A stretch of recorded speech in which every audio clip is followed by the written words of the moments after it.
La rue Mélane, habituellement animée par ses habitants, allant et venant, et par les rires d'enfants jouant dans les ruelles, était le cadre de la vie quotidienne. Parmi les visages familiers, il y avait Baba Hari, le vieux sage de la rue, toujours assis devant sa maison, écoutant sa radio et observant les mouvements de ses voisins.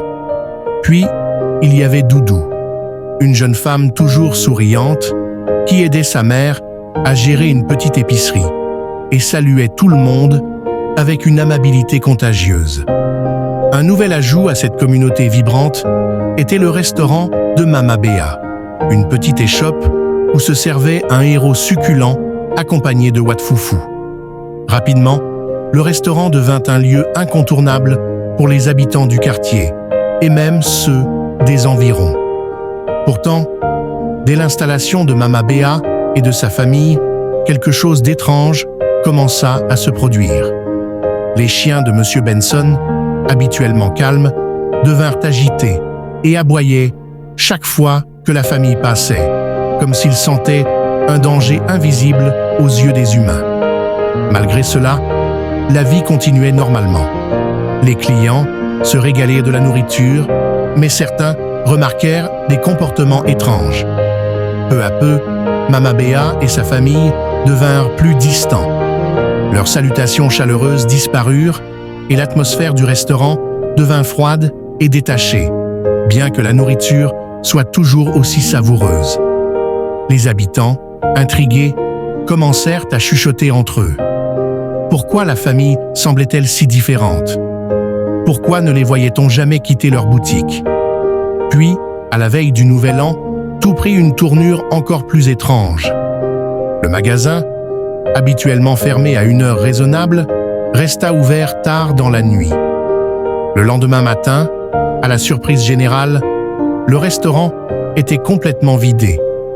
Mama Béa, sa famille et tout ce qui appartenait au restaurant avaient disparu sans laisser de traces. Aucune explication n'était plausible. Personne n'avait vu de déménagement. Pas de camion, pas de valise. C'était comme si la famille n'avait jamais existé. La rue Mélane, autrefois pleine de vie et de rire, était maintenant plongée dans le mystère. Les conversations qui se tenaient autour des tables du restaurant se déplacèrent devant les portes closes, chacun élaborant sa propre théorie sur ce qui avait bien pu se passer. Mais les questions restèrent sans réponse, et le mystère de Mama Béa devint une légende qui allait hanter les mémoires des habitants de la rue pendant longtemps. Au fil du temps, la disparition de Mama Béa et sa famille devint une légende locale. Les enfants du quartier, captivés par le mystère, se racontaient des histoires effrayantes à la nuit tombée. Certains disaient avoir vu des ombres près du magasin, d'autres prétendaient entendre des voix étouffées provenant de l'intérieur la nuit.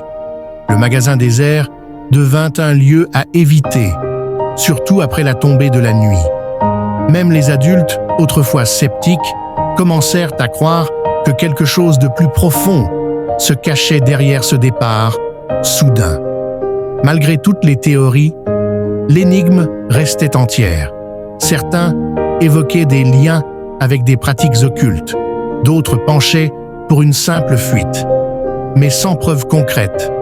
Chacun restait avec ses propres conclusions. Ce qui avait vraiment eu lieu, cette fameuse nuit de Nouvel An, ne fut jamais révélé. Un jour, un vieil homme qui passait dans le quartier affirma avoir connu une famille similaire dans une autre ville, des années auparavant. Eux aussi avaient disparu du jour au lendemain, laissant derrière eux un mystère. Il parle de coïncidences troublantes, les mêmes habitudes étranges, la même langue inconnue, le même isolement. Ces paroles jetèrent un voile de mystère supplémentaire sur l'affaire, mais comme toutes les autres histoires, elles ne menèrent nulle part. L'histoire de Mama Béa et de sa famille devint une part de l'identité de la rue Mélane, un mystère sans fin, une énigme qui, malgré le passage du temps, ne perdait rien de sa fascination.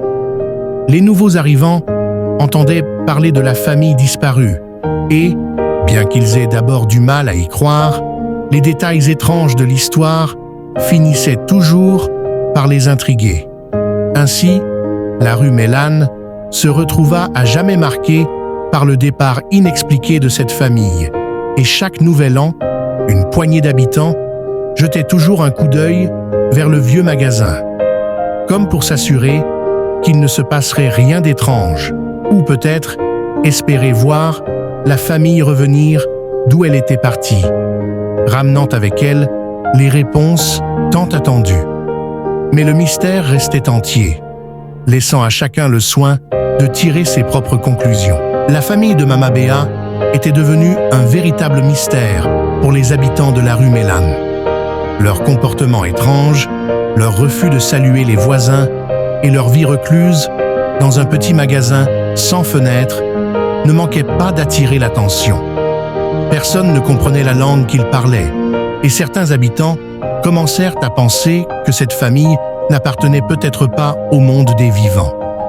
Pour eux, il était possible que la famille ait été composée d'esprits, revenant pour une courte période avant de disparaître à nouveau dans l'inconnu. D'autres, plus pragmatiques, pensaient que la famille fuyait un danger. Ils spéculaient sur une fuite constante, toujours en mouvement pour éviter des ennuis. Peut-être avaient-ils des dettes ou des problèmes qu'ils ne pouvaient plus fuir, et leur disparition soudaine en était le résultat. Cependant, Baba Hari, le sage du quartier, avait une théorie différente. Il suggérait que le comportement étrange de la famille pouvait s'expliquer par des troubles mentaux. Leur isolement, leur vie dans un magasin étouffant sans fenêtre, tout cela pouvait indiquer un besoin d'aide, mais un besoin que personne n'avait détecté à temps. Cette théorie, bien que plausible, ne parvenait pas à tout expliquer. Les chiens de M. Benson, par exemple, qui aboyaient furieusement chaque fois que la famille passait, étaient redevenus soudainement calmes après leur disparition. Cette absence de réaction des chiens alimenta les rumeurs selon lesquelles la famille n'était peut-être pas tout à fait humaine.